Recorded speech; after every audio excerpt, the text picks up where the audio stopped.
విషాదం, మాటల కందని మహా విషాదం. మొన్న తిరుపతి, నిన్న సింహాచలం, ఇప్పుడు కాశీబుగ్గ. పుణ్యక్షేత్రాల్లో వరుస విషాదాలు చోటు చేసుకుంటున్నాయి. గోవిందనామ స్మరణ మార్మోగాల్సిన చోట ఆర్తనాదాలు వినిపిస్తున్నాయి. కాశీబుగ్గ వెంకటేశ్వర స్వామి ఆలయంలో ఇదే జరిగింది. కార్తీక మాసం, అందులోనూ ఏకాదశి పర్వదినం. భక్తజనం పోటెత్తింది. రైలింగ్ ఊడిపడిపోయింది. తొక్కిసలాట చోటు చేసుకుంది. ఎటు చూసినా ఏడుపులు, ఆర్తనాదాలు. కళ్ల ముందే ప్రాణాలు కోల్పోయారు భక్తులు. గోవిందనామ స్మరణలతో కళకళలాడాల్సిన దేవాలయం ఒక్కసారిగా హాహాకారాలతో హోరెత్తింది. ఏం జరుగుతోందో తెలిసేలోపే 10 మంది భక్తుల ప్రాణాలు గాల్లో కలిసిపోయాయి. కళకళలాడాల్సిన దేవాలయం హాహాకారాలతో హోరెత్తింది. కళ్ల ముందే తొక్కిసలాట జరిగి నిండు ప్రాణాలు గాల్లో కలిసిపోయాయి. ఎటు చూసినా చెల్లాచెదురుగా పడి ఉన్న మృతదేహాలు, ఒంటి నిండా గాయాలతో పుణ్యక్షేత్రం భీతావహంగా మారింది. కాశీబుగ్గ వెంకన్న ఆలయాన్ని చిన్న తిరుపతిగా పిలుచుకుంటారు అక్కడి స్థానికులు. అందులోనూ 12 ఎకరాల్లో కొత్తగా కట్టిన ఆలయం. సోషల్ మీడియాలో విస్తృతంగా సాగిన ప్రచారంతో భక్తులు భారీగా తరలివచ్చారు.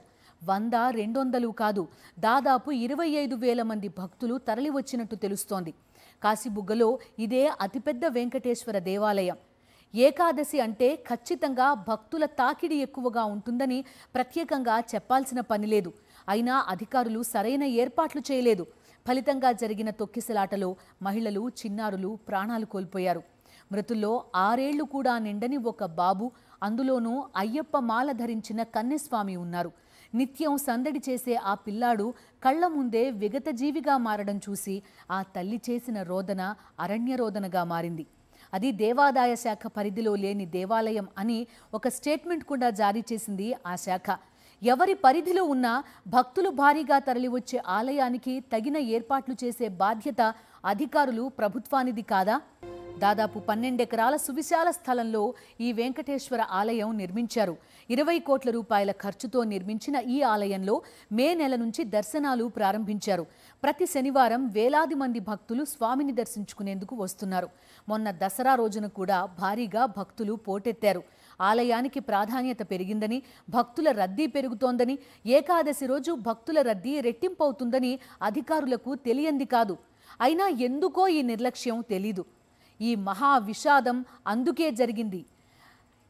ఒక సంఘటన జరిగిన వెంటనే అక్కడికి వచ్చిన మంత్రి అచ్చెన్నాయుడు మృతుల కుటుంబాలు నిలదీసిన పరిస్థితిని ఎదుర్కొన్నారు. 1.5 ఏళ్ల కాలంలో పుణ్యక్షేత్రాల్లో ఇలాంటి విషాదాలు చోటు చేసుకోవడం ఇది తొలిసారి కాదు. మహా విషాదాల్లో ఇది 3వది. ముందు తిరుపతి, ఆ తర్వాత సింహాచలం, ఇప్పుడు కాశీబుగ్గ. శ్రీకాకుళం కాశీబుగ్గ ఆలయంలో ప్రమాదం జరిగిన ప్రాంతంలో కవరేజ్కి వెళ్లిన మీడియాపై పోలీసులు దురుసుగా ప్రవర్తించారు. ఆలయంలో జరిగిన ప్రమాద ఘటనను వివరిస్తున్న మీడియా ప్రతినిధులను అక్కడి నుంచి పంపించేశారు. పోలీసుల తీరుపై అసంతృప్తి వ్యక్తం చేస్తున్నారు మీడియా ప్రతినిధులు. మీడియాను నిలువరించేందుకు వచ్చిన పోలీసులు భక్తులకు భద్రత కల్పించి ఉంటే బాగుండేదన్నారు. హరి ఏదైనా ఒక దేవాలయంలోని ఒక ఉత్సవాలు జరిగినప్పుడు కానీ, లేదంటే స్వామివారిని దర్శించుకునేటప్పుడు కానీ, లేదంటే ఇటువంటి పుణ్యమైన రోజుల్లో ఎంతమంది భక్తులు వస్తారు అనే విషయాలు ఖచ్చితంగా ఈ పోలీసులకి ఒక అంచనా ఉంటుంది. ఇక్కడ మనం కవర్ చేస్తున్న దాన్ని కూడా పోలీసులు ఇక్కడ నుండి వెళ్ళిపోమని చెప్తున్నారు. డిఐజీ గారు వస్తున్నారు, ఇక్కడ మీరు కవర్ చేయడానికి అవకాశం కూడా లేదని చెప్తున్నారు. ఇక్కడ ఒక 2 నిమిషాలు కూడా మీరు చెప్పడానికి మీరు మమ్మల్ని నేనేమనలేదు, నేను మిమ్మల్ని నేను మీతో ఆర్గ్యుమెంట్ చేయలేదు. ఇలాగ మీరు మాతో ఆర్గ్యుమెంట్ చేసే బదులు మీరు సెక్యూరిటీ కల్పించేలాగుంటే 10 మంది ప్రాణాలు పోయి ఉండేవి కాదు.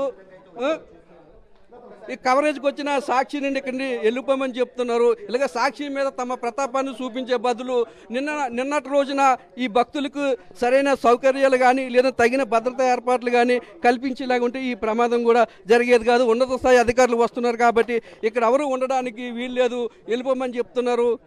కవరేజ్ చేస్తున్న సాక్షిని ఇక్కడ నుండి వెళ్ళిపోవాలి, చూపించడానికి కూడా వీల్లేదు అన్నట్టు ఇక్కడ నుండి సాక్షితో పాటు మిగతా మీడియాని కూడా పంపించేస్తున్నారు.